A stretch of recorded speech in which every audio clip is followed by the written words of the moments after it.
What's going on, guys? Overclock here. Today I'm going to be doing an unboxing of the Brawler64 wireless gamepad. Now, I was super stoked to get one of these in the mail, mainly because I'm creating a retro gaming setup with Launchbox and Big Box and RetroArch and all these awesome emulators. And the N64 controller is a little different. There is a middle joystick, which is kind of strange, but it's how Nintendo designed it, and Retro Fighters created their own version. So I'm going to go ahead and unbox this for you guys and show you what's inside. So just take this off. There's the back if you want to read some of those instructions. Now there's a bit of a kind of a cheap looking holder design here, but it's okay. I don't expect anything super amazing. Just gonna take it out. Okay, empty. Let's see what we got. It's the box aside. Okay, so we have our instructions as per usual. Very colorful, very nice. Social media. Support these guys. We have our USB to USB-C, which is good. So that's good. Let's move on. This little keychain for you, Retro Fighter keychain. And then, last but not least, we have the controller itself. Okay. So, looking at this controller, first glance, obviously it's a lot better than the original design of the N64 controller.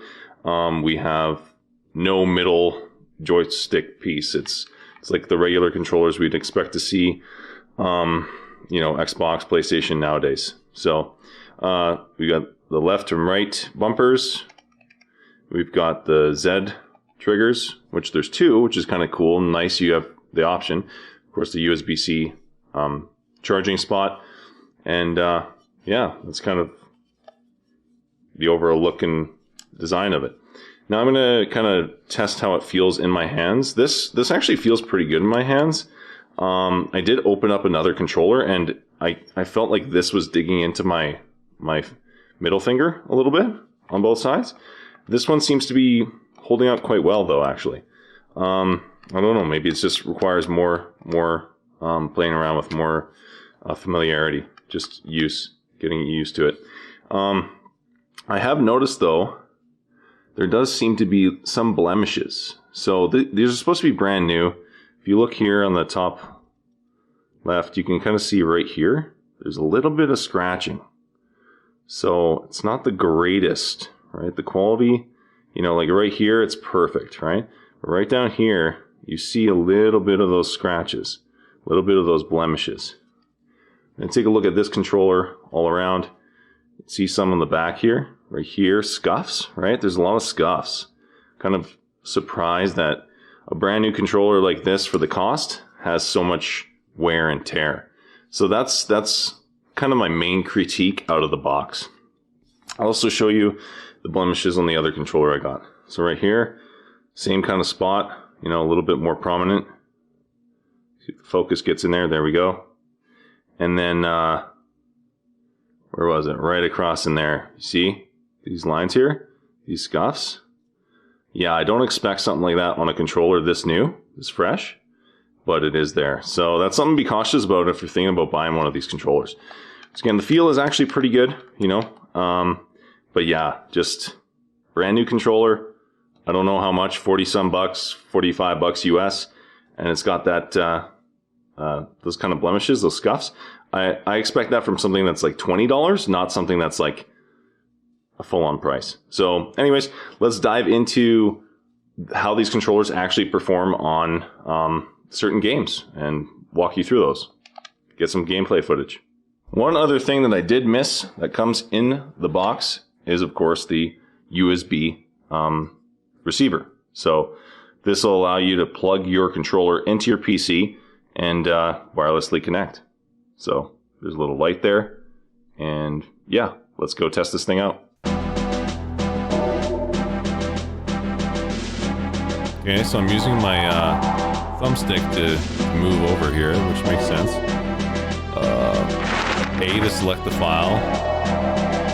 D-pad doesn't work for up and down on this, it's just this crosshair that I'm moving. Select mission.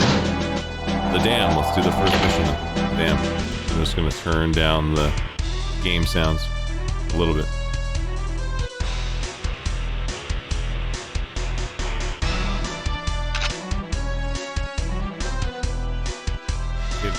I don't know if this is the original control, but basically the thumbstick forward and backward actually moves your character, and left and right adjusts the viewing, right? A is take your gun, change weapons, I think. B, I don't know what that is. Oh, and if you press the right shoulder or left shoulder, you get to adjust the view. Okay, well, let's go along and see how it is. Oh, I'm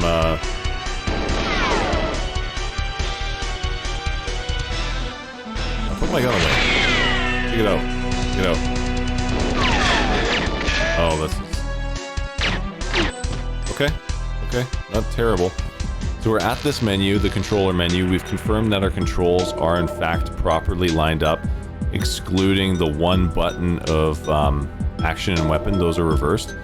But everything else is correct. So that's awesome.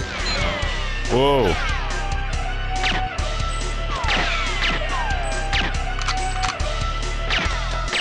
He's dead.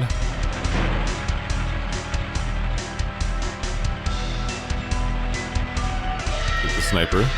Oh shit.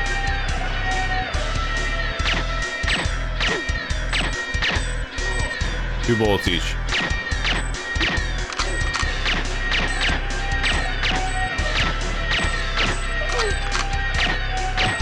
There we go. Oh shit, shit, shit. Oh shit. Whoa.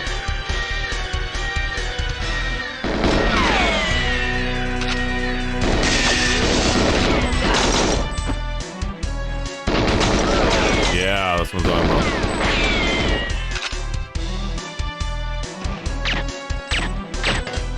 Headshot.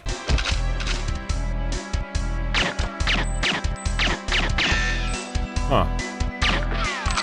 I loosely remember this stuff. Ooh. Okay.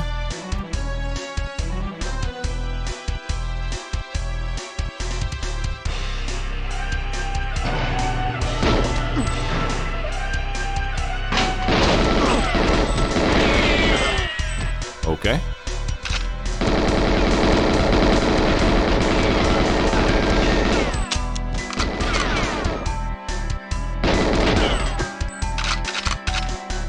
Definitely easier to do this.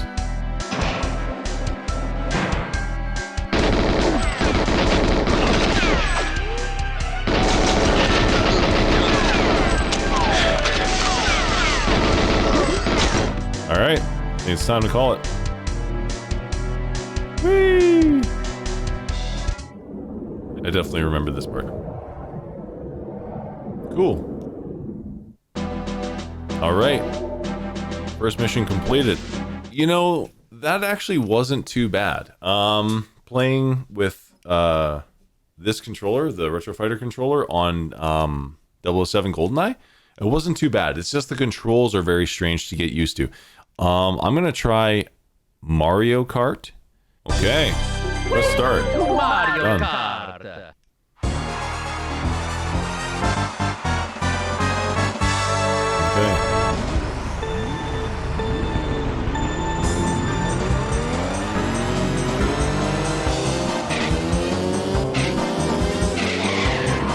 Okay.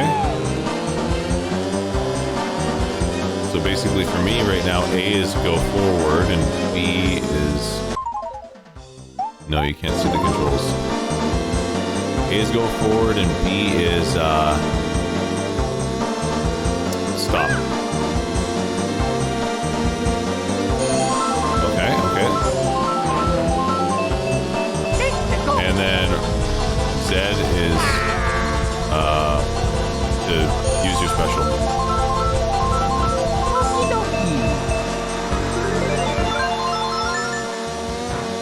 Okay, right shoulders to jump.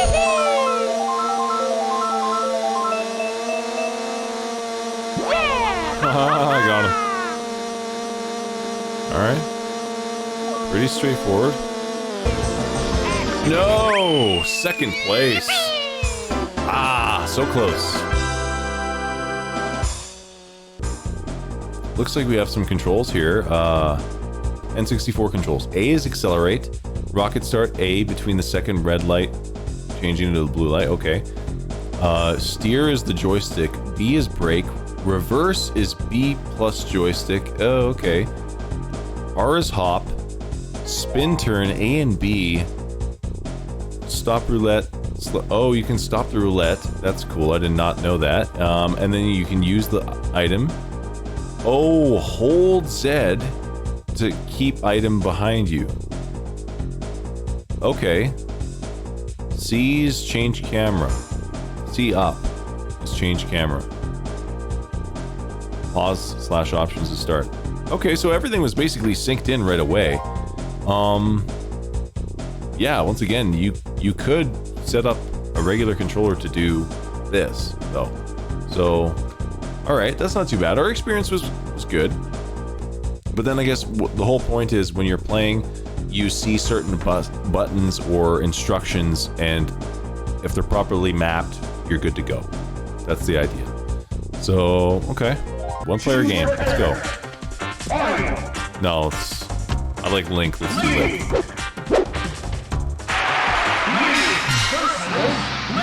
Okay.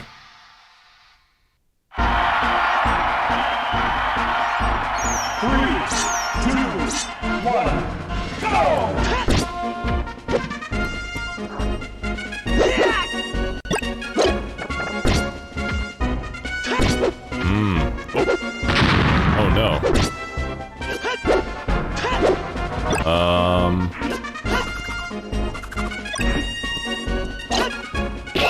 A is to throw. Beautiful. Beautiful. Nice. There you go. Spam that A. There we go. Game set. Game set. All right, so short and sweet. First playthrough seems pretty easy, pretty intuitive. I'll play a few more. So A on an item is pick it up. Z is the shield, and then like the special is the shoulder, and then I don't know if they holding B is like semi-special. Yeah, it's the boomerang. Okay. I don't know if there's a bow and arrow. I thought there was. And then all the yellow buttons, the C buttons, are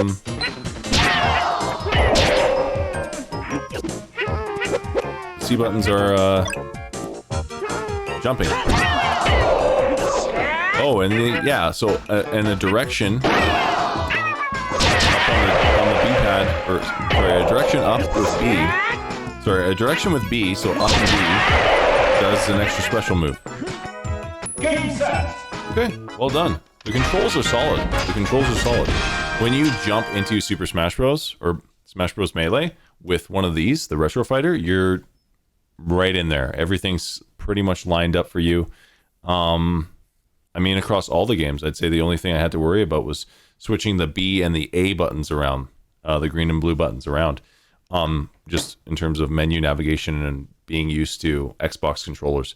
All right, guys, so I officially tried out GoldenEye 007, Mario Kart 64, and Super Smash Bros. And my experience overall with the Retro Fighter controller has been pretty good. I've enjoyed it. It's been a little difficult setting the mappings and getting used to the B and A buttons, because B is green, and I think that typically means action in N64 games, which is the opposite of present-day console configurations with regards to the controller. A is green, and X is blue, and so that's kind of the difference there. Go by the colors, not the letters, is basically what I'm saying.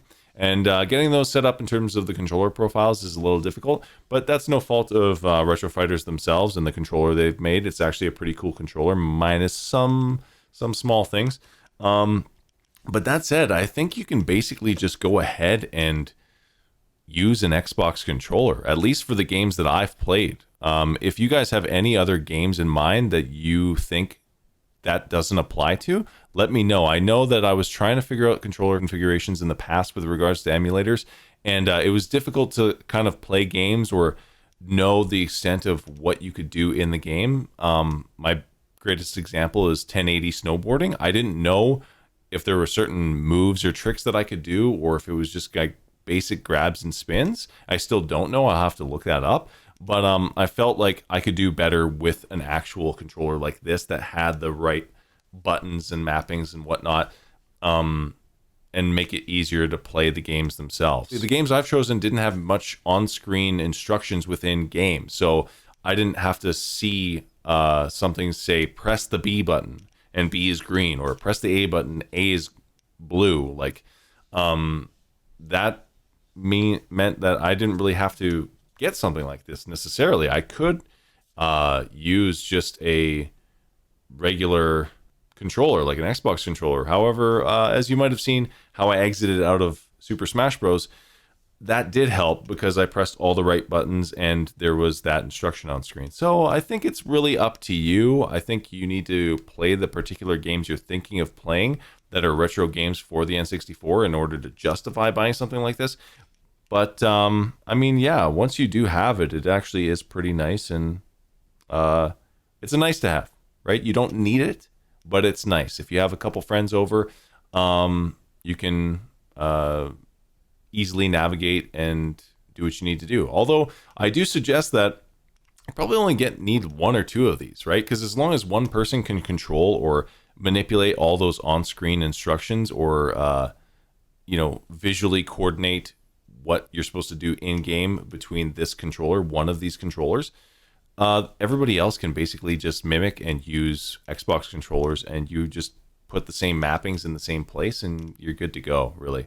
So that's kind of my take on things. Overall, I think I'd give the controller 8 out of 10. It's pure nostalgia. It's awesome in that regard. However, there were some scratches, some blemishes on the controller itself. It's kind of weird that the controller light is pink while charging and red during gameplay when it's synced. Just a little weird note. I thought it would be kind of like the standard orange during charging, and I don't know, whatever it would be, I guess red during gameplay. But it is what it is. I hope you guys enjoyed the video. I hope you guys enjoyed the kind of unboxing, the review, and hope you got some value out of it. If you did, please like and subscribe. It goes a long way. I do a lot of content in terms of video games, streaming, which you may or may not be interested in, and just general tech tips. So if you guys are into tech, into games, yeah, follow, subscribe, all that good stuff. I'll catch you next time. Clock out.